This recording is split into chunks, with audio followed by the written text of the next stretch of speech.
Kejagung menetapkan mantan Mendikbudristek, Nadiem Makarim, sebagai tersangka kasus korupsi pengadaan laptop Chromebook di Kemdikbudristek. Pengacara Nadiem, Hotman Paris, menegaskan kliennya tidak melakukan korupsi dalam kasus tersebut.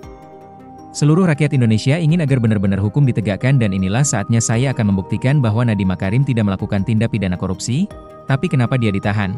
Kata Hotman dalam akun Instagramnya, dikutip Detik.com, Sabtu 5 September 2025. Hotman mencolek Presiden Prabowo Subianto agar memanggil Kejaksaan Agung dan meminta kasus Nadiem digelar perkaranya di istana.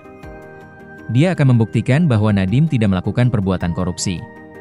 Bapak Prabowo, Presiden Republik Indonesia, kalau memang Bapak benar-benar mau menegakkan keadilan, tolong panggil Kejaksaan dan panggil saya sebagai kuasa hukum dari Nadiem Makarim, gelar perkaranya di istana dan saya akan buktikan.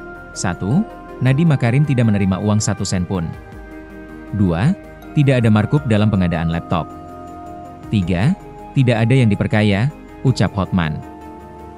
Sekali lagi, saya hanya membutuhkan 10 menit untuk membuktikan itu di depan Bapak Prabowo, yang pernah jadi klien saya 25 tahun, tambahnya.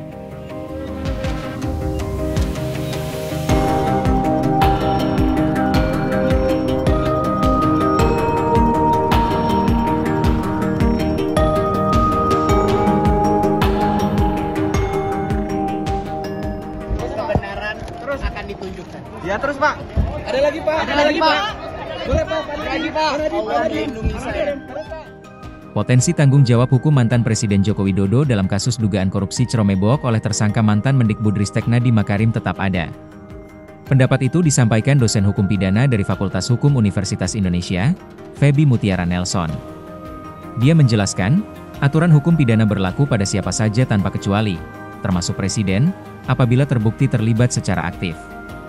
Kalau nanti dalam proses hukum terbukti bahwa presiden secara aktif terlibat atau memberikan perintah yang melanggar hukum dalam program Chromebook ini, maka tentu pertanggungjawaban pidana tidak bisa dikecualikan, kata Feby saat dihubungi, Jumat 5 September 2025. Ia menekankan, prinsip dasar dalam hukum pidana mengatur setiap orang yang turut serta melakukan tindak pidana bisa dimintai pertanggungjawaban, terlepas dari jabatannya.